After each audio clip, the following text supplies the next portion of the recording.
In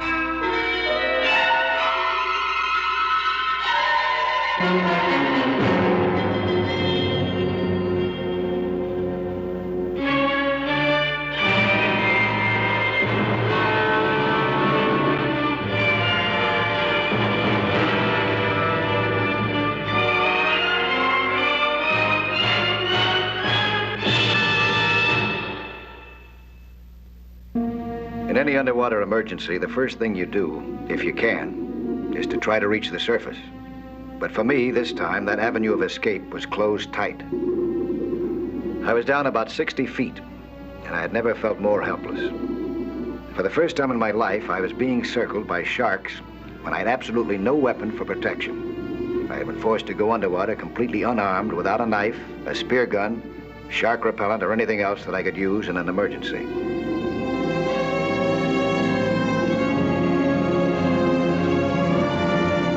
But what was waiting for me above was even worse than the sharks below.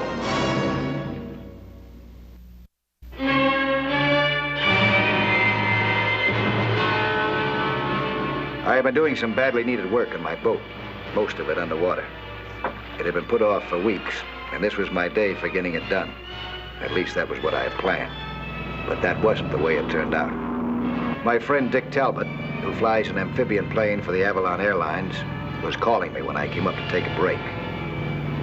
He had his own ideas. Will I see you in Catalina this afternoon? I said, will I see you in Catalina this afternoon? The Albacore are running, and so are the Blondes. Oh, not today, Dick. I'm gonna stay right here. Got a lot to do. You know the old saying, never put off till tomorrow what you can put off today. No, listen. You catch me on your way back. But not today. Not for anyone. Out.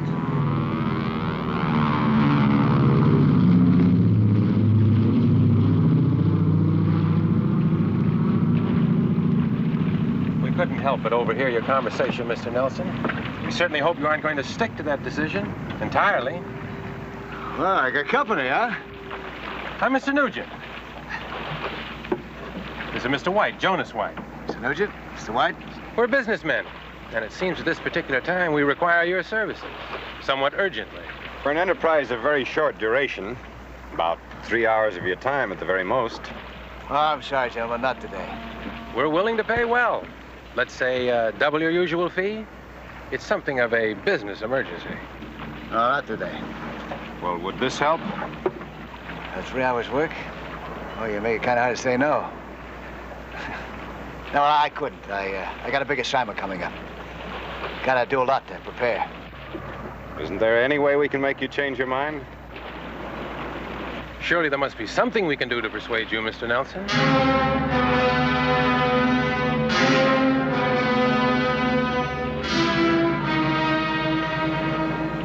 Yeah, I guess there is a way. We'll cast off immediately. Jonas, get the anchor.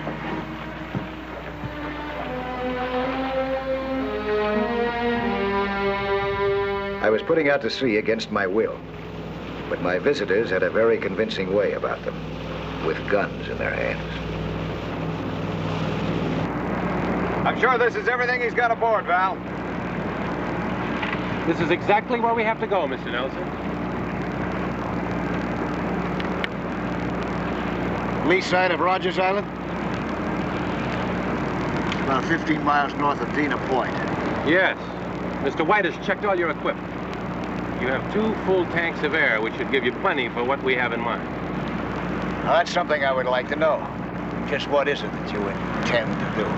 Mr. White and I are businessmen, as I said. Importers. Mr. Nugent, if we were to eliminate all of this double talk, would it be a fair guess to say that what you import is narcotics, dope? You could say that, yes. Not too often, but you could. To tell you the truth, Mr. Nelson, this trip is to pick up some merchandise which was left for us by a friendly fishing boat at a secluded spot where it was to remain undisturbed, about 60 feet down. Mr. Nelson, neither Mr. Nugent nor I are violent people, but if we must resort to more primitive means of persuasion, we're both pretty expert. That bottle over there on your right, about 20 yards. Excuse me, Val. I understand.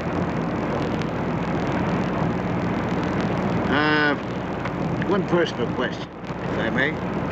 Go ahead. As long as I'm in on this, just what's my end of the deal? Well, your end of it is very simple.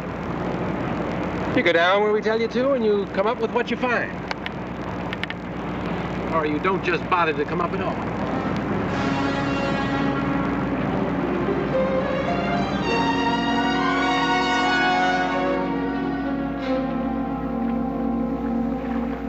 Yes, this would be the spot.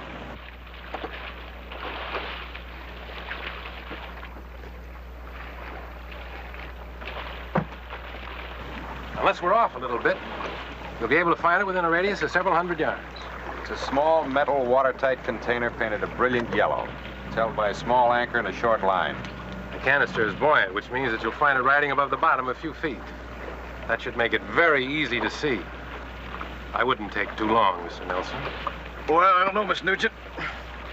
A lot of things that affect a search like this. The currents down there, the tight bottom, where there's a lot of kelp or seagrass. Even the temperature of the water.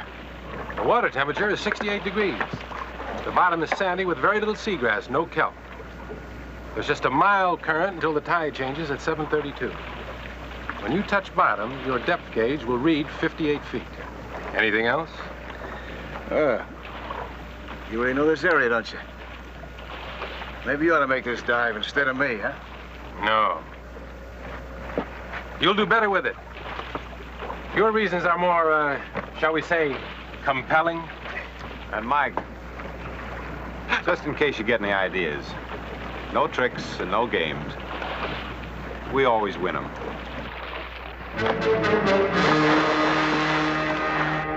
I took my time heading for the bottom so I could think things through.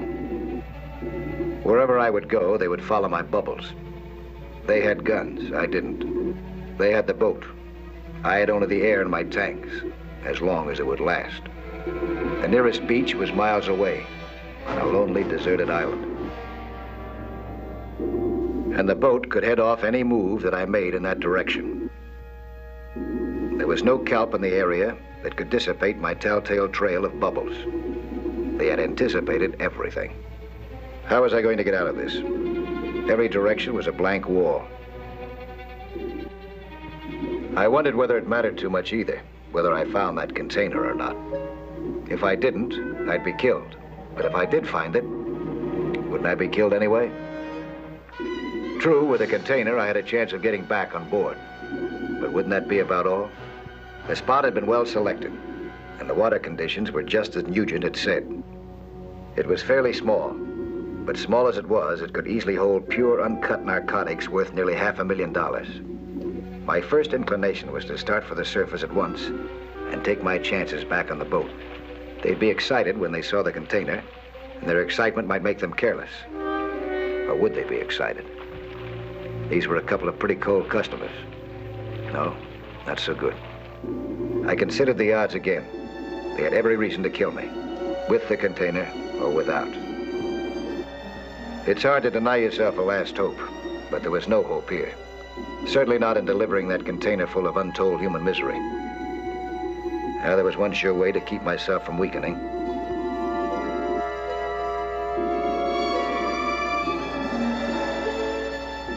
Once I destroyed those narcotics, there would be no chance left for me above. If I found an answer at all, it would have to be down here, underwater. The only asset left would be a small margin of time, just as long as there was air left in my tanks. They'd have to be patient on the chance that I would produce the container.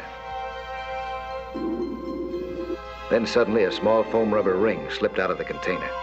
In a second, it was on its way to the surface. If those men saw it when it bobbed up, I was through then and there. They'd know instantly that the container had been found and opened. They'd have no reason to wait any longer.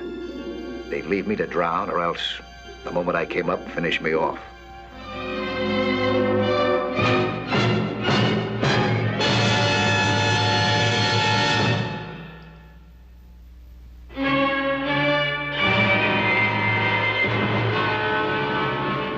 Two major narcotics operators were waiting on my boat above. They expected me to bring up a container of smuggled dope worth close to $500,000. I had just destroyed the narcotics. But there was one thing that I could be certain of. I had nothing to lose by stalling. At least I thought so, until I spotted a good-sized man-eater cruising around me. Ordinarily, sharks don't worry me too much underwater. But this was the first time that I'd ever been down without a spear gun or a knife or some means of protection. Many birds and animals can tell by instinct when a man is armed and when he is not. Could sharks sense that I was unarmed? Did they have the same instinct? Could they smell the fear that was inside me? I was helpless, and I knew it. Then something else attracted their attention, and they too were gone. But for how long? I have been thinking about the sharks. They seem like a good reason to request a knife or a spear gun. Either might give me something to work with.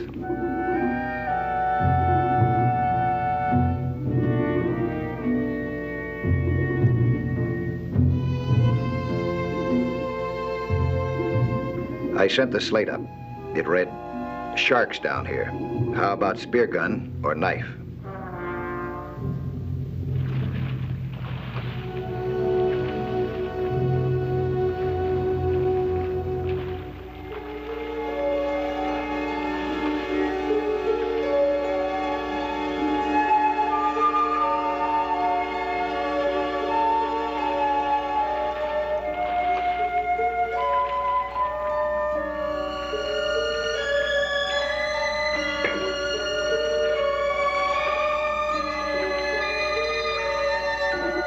The reply came down.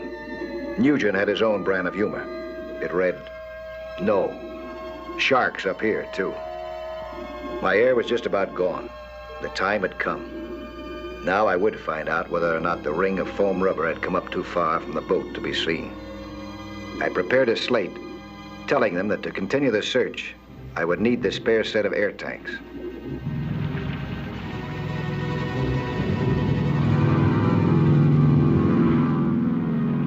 I asked them to slide the spare tanks, the last of my air, down the safety line to me.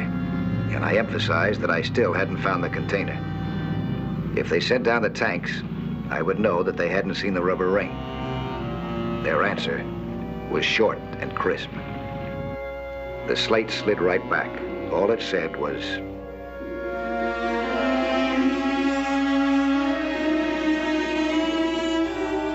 "Come up."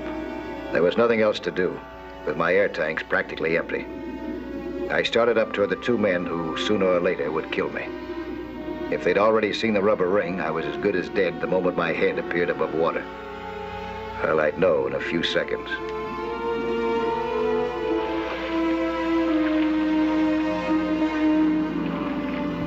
I was in luck.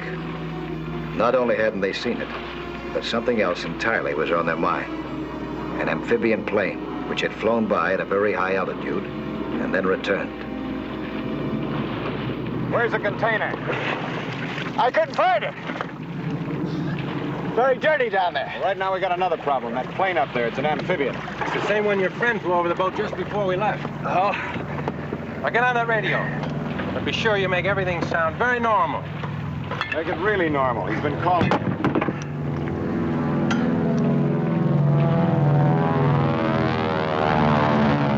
away the tanks.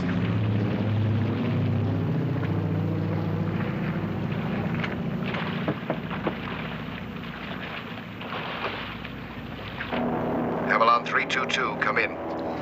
This is Avalon 322. I thought that was your boat out there, Mike. What are you doing down there? I tried to get you out of port. Who you got down there is prettier than I am. strictly business, Casanova.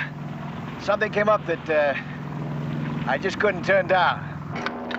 I'm working too. Have a charter job. Have to swing over by the Channel Islands. Maybe I'll see you coming back.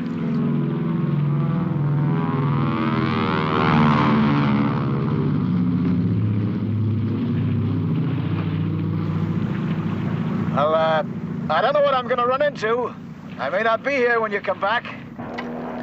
When I first saw your boat down there, I thought maybe you might be out of gas. No, I wasn't. Nothing I can do for you then. No, nothing. All right, wait a minute. Call May and tell her I'll be gone all day. Out. May? May? What May? That'll keep her off my neck, too. There's your spare tanks. Get them on and get going.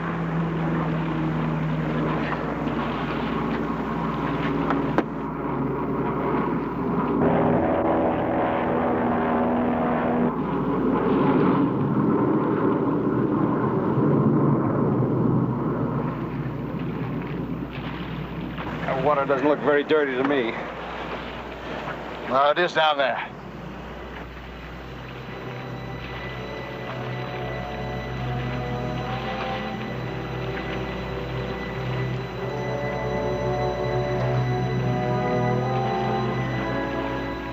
Then I saw something that gave me an idea.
Now this should do it.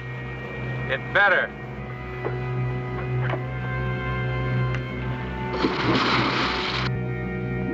The small white stick that I had just slipped under my air tanks was an underwater flare. It was my good luck that they hadn't known what it was, or they wouldn't have left it around. Now I had something to work with, and an idea to go with it. My first step was to take off my air tanks.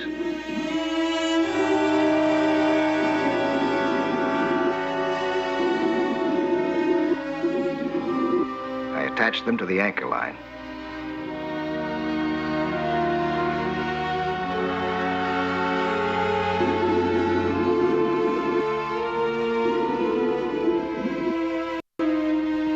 After taking a deep breath, I opened the valve full force so that an uninterrupted stream of bubbles would continue to rise. Now all the air I had was what filled my lungs. I had to work quickly. I moved up toward the hull.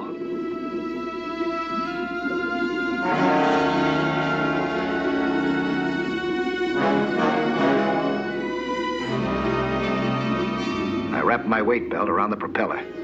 This would foul it, would keep it from turning. Then I attached the flare just below the propeller. I ignited it.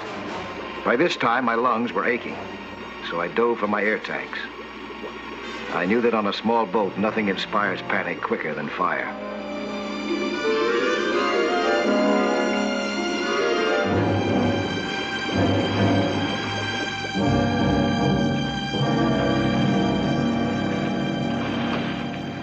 Hey, Val, we're on fire. Get the extinguisher.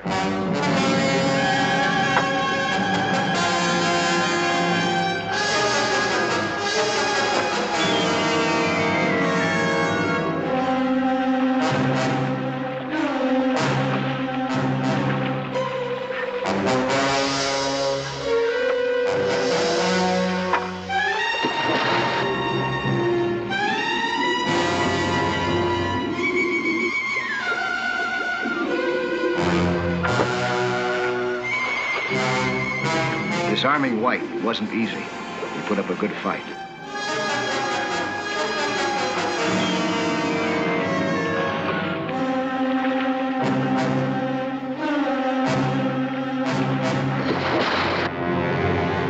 Nugent had come up near the propeller shaft and, seeing the flare, knew that it was a trick. He got back on board before I could reach him. I knew that I couldn't get aboard now. I had to get away from that boat, and fast.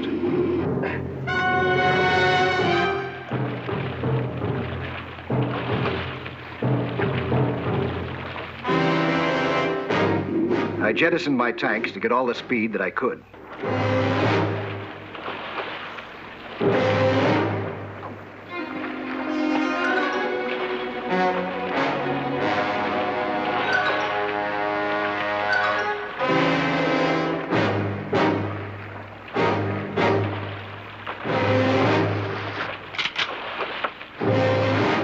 I began swimming with all my strength in the general direction of the island. If I could reach it, I might escape. But if Nugent could start the engines before I reached that island, it'd be curtains for me.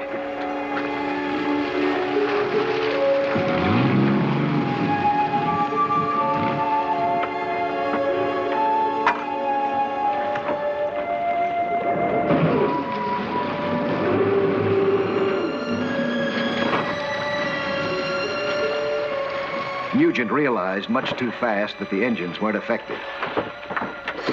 He jumped into the water and spotted the weight belt.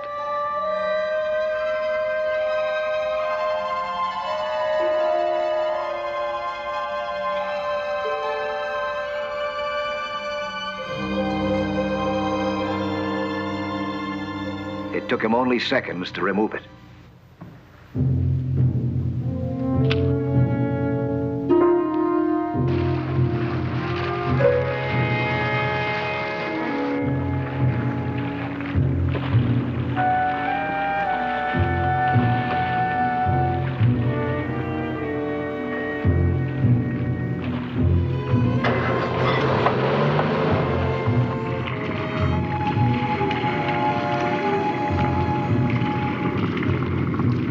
I could hear the boat's engines in the distance getting louder. And in a moment, I was within firing range.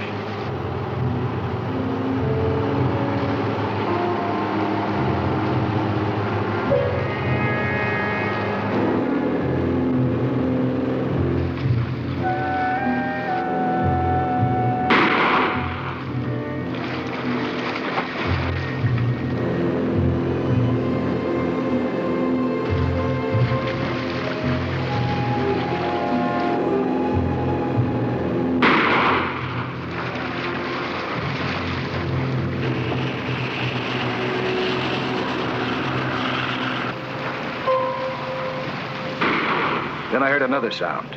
It was Dick in the amphibian. He had put May and Day together to get Mayday, the international distress signal. He had called the Coast Guard, and he came back to have a look for himself. He had spotted the smoke from my flare.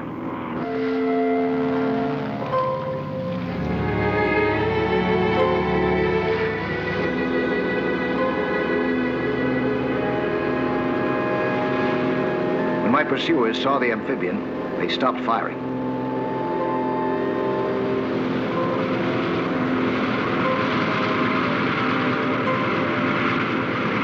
They turned the boat around.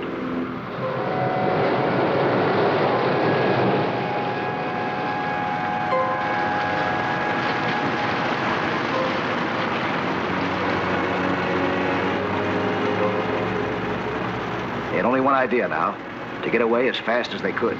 But they had no avenue of escape. We followed them closely.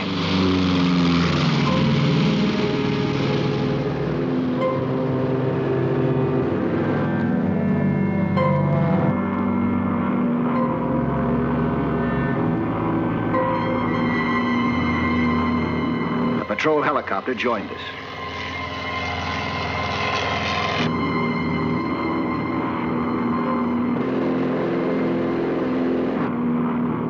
When a Coast Guard cutter appeared on the horizon, we knew that they'd give us no more trouble.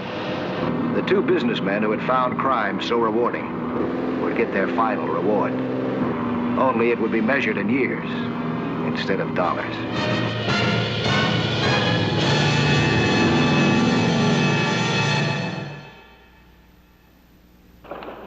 Hi, I'm Lloyd Bridges, inviting you to join us for another action-packed story of underwater adventure 1 week from today.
I was 70 feet underwater.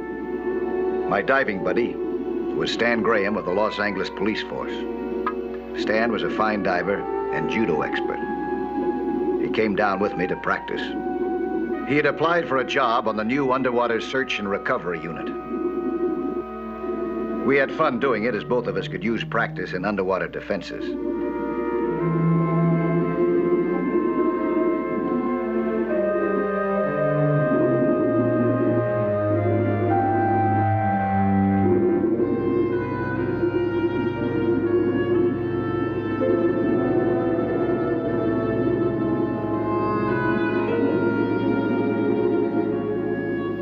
We didn't know that 5 miles away, another diver was about to surface, and his grave problems would soon be part of ours.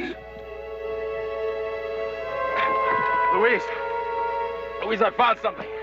Something important. What is it? A submarine. A foreign type. World War II. A submarine? Yeah. How deep is it? About 140 feet. The Navy's been looking for it for years. I think there's a reward. Reward? Yeah. $5,000. Oh, Jerry, that's wonderful. I'm going to change tanks. I want to put a marker buoy on it. You get the chart and let's mark the exact position. Right.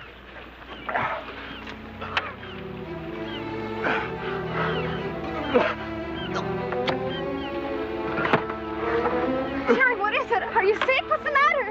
Jerry, what?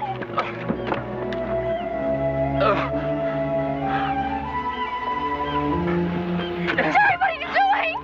Jerry, stop it, please! Jerry!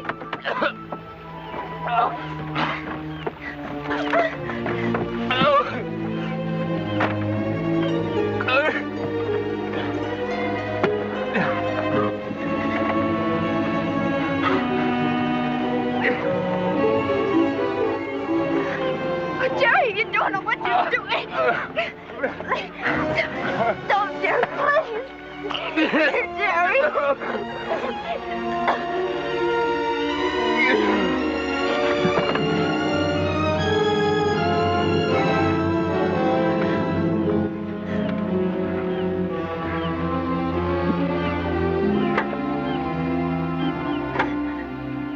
R21 calling Coast Guard. Help me, please. R21 calling Coast Guard. Help me, please.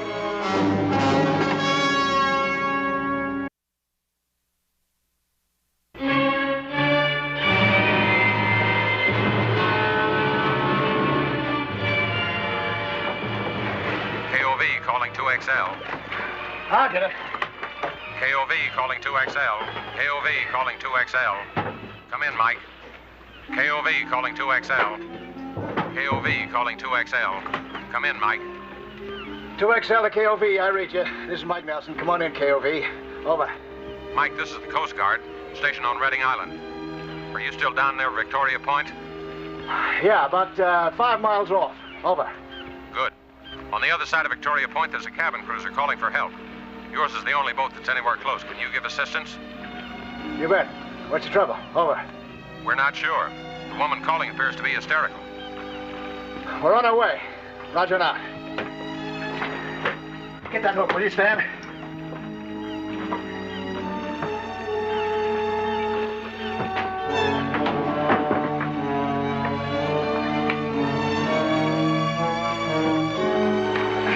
I don't know.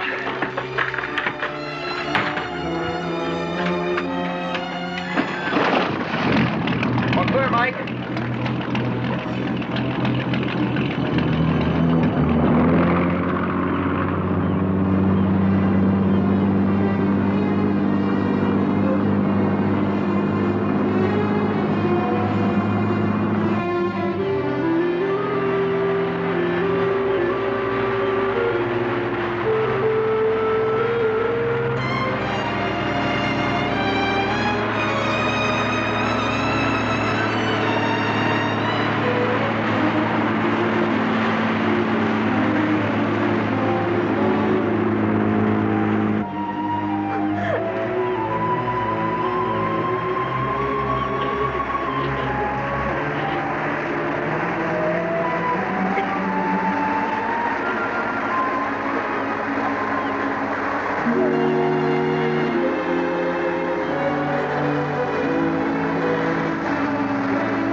antidote? I don't know. I don't know. Did he fall? He acted like a crazy man. Was he down any longer than about 15 minutes? No. Didn't fall. No.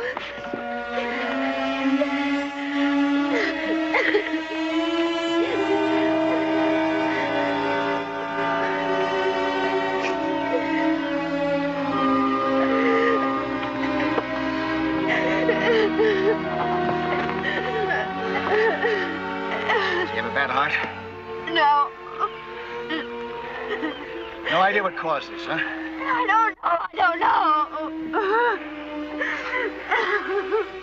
Get this boat moving. Gotta go to a doctor. Oh, Jerry.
Hey, what am I doing here?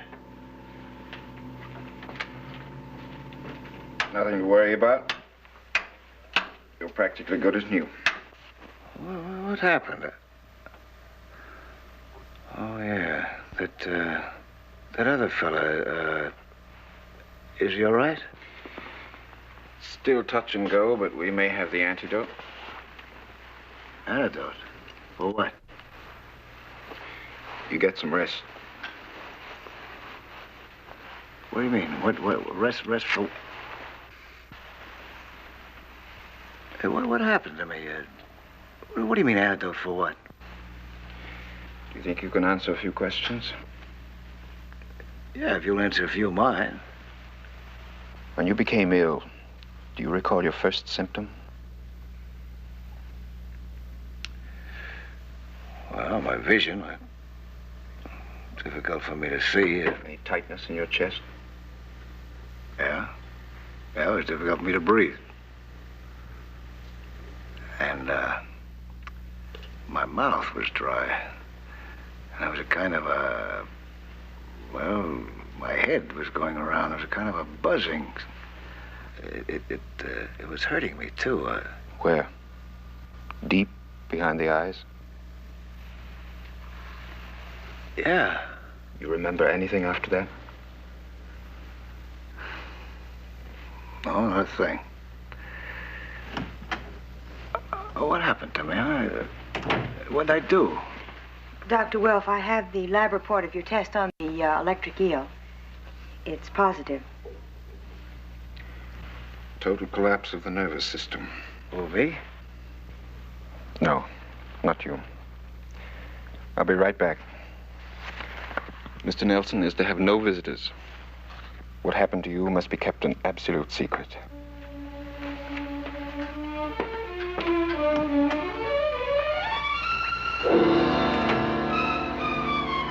I won't tell us so if you don't. 140 feet. I'm not sure either one of us is a good enough diver for that, Doctor. Well, maybe together both of us can add up to one good diver. You want me to handle that? No, I'll take the metal detector. And remember, I only want to confirm what Mr. Wiley says he saw. We can't go too close under any circumstances, no matter what. You ready? Right.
On that shark, and yet it looked as though it had died violently.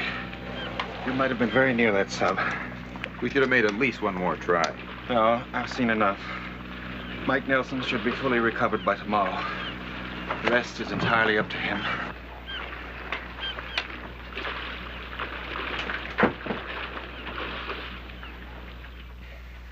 During World War II, I was with chemical warfare at the time. There was an intelligence report about an enemy submarine that disappeared while on a secret mission. That could be the same sub.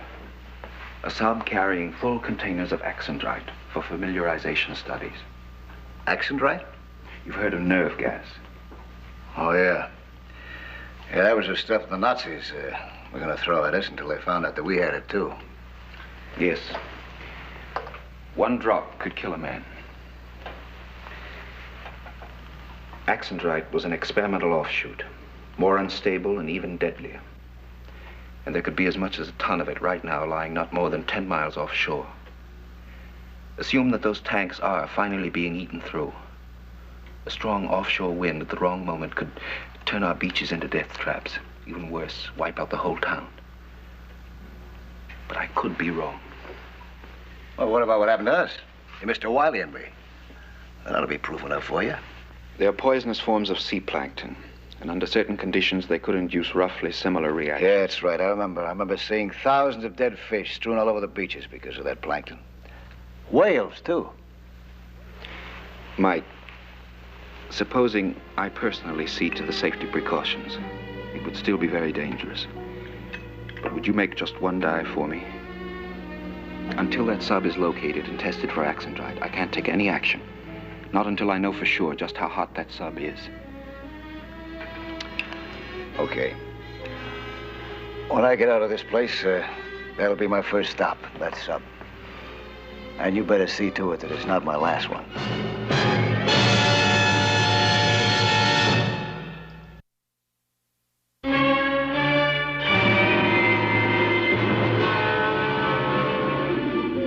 I had no choice. I had to go down.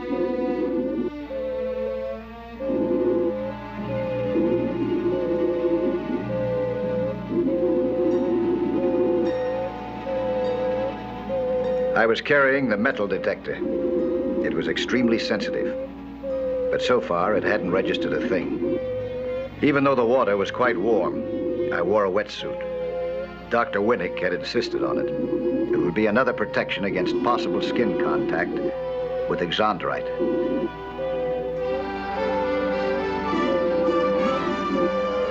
Then suddenly, the steady hum of the metal detector turned into a strong signal. There it was, the submarine. A Japanese submarine, definitely. Dr. Wilf had warned me not to get close to it under any circumstances until he provided me with special equipment. But even at that distance, I could see a seepage of bubbles coming from a break in one of the plates. My orders were to surface after making contact.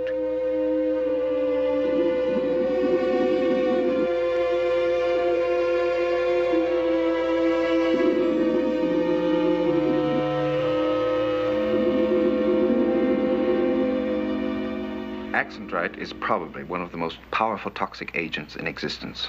You must respect it every single second. This chemical agent detector goes down with you. It's like the ones used in chemical arsenals. It will respond to the slightest trace of Axandrite. These red lights will flash on, and the buzzer will sound off. What about this? What's this used for? This is a detoxifying chemical. Just before you put on your wetsuit, you will dust the inside of it thoroughly with this. Oh? The Axandrite is that powerful? It'll penetrate a wetsuit, rubber? It will.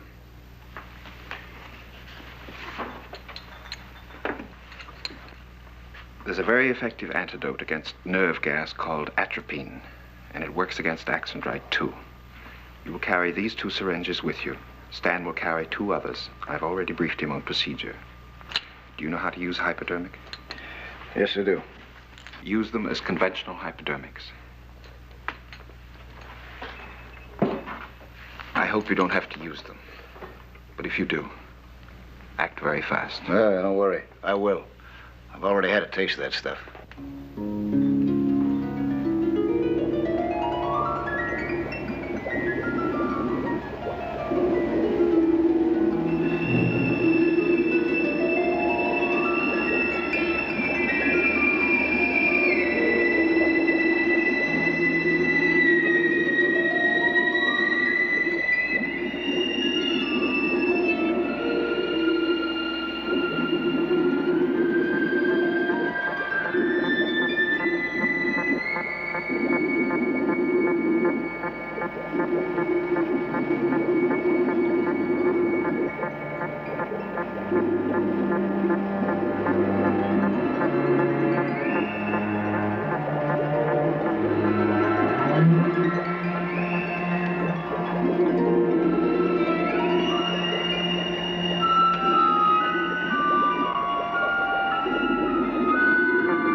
I knew that I was in the presence of nerve gas, and the closer that I got to those bubbles coming out of the submarine, the greater the registration.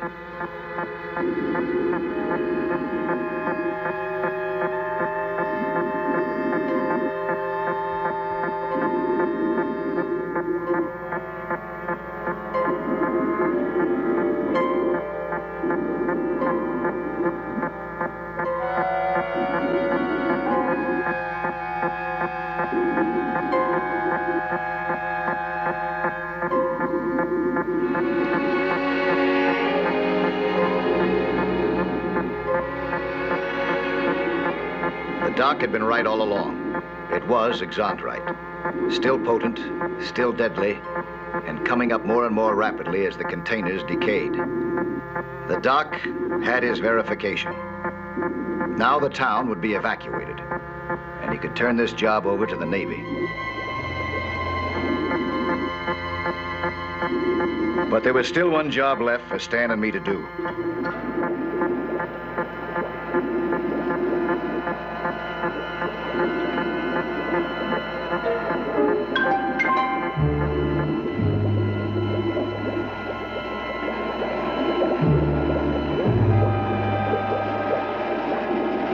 It wouldn't take us long to weld a temporary seal that would cut off or reduce the seepage. Dr. Winnick had assured us that the gas was non-explosive.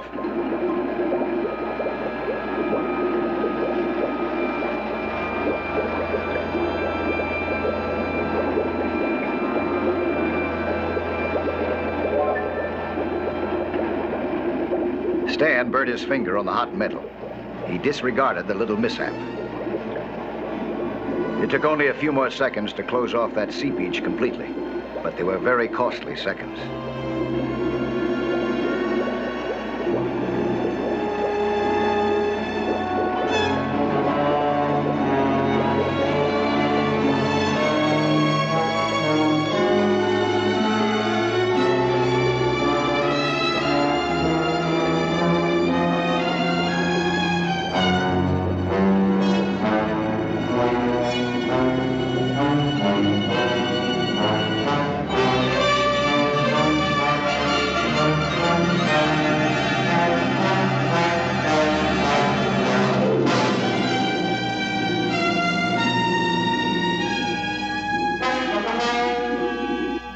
Luckily, Stan went limp for a few seconds, long enough for me to administer the hypodermic.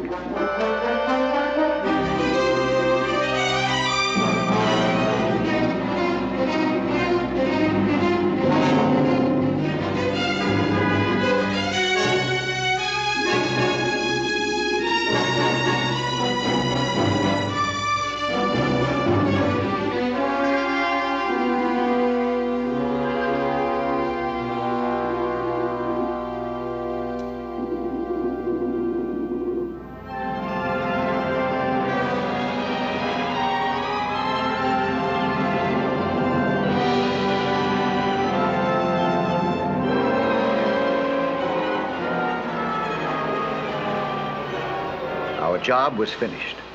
The rest was up to the Navy. The Navy ships were moving out after rigging the sub with explosives.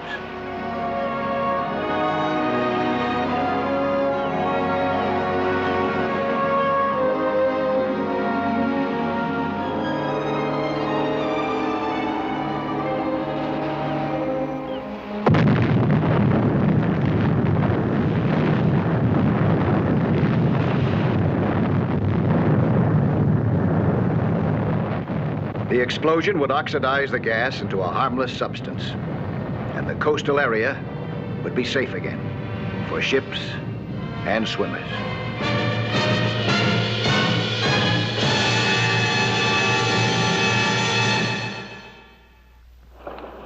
Hi, I'm Lloyd Bridges, inviting you to join us for another action-packed story of underwater adventure 1 week from today.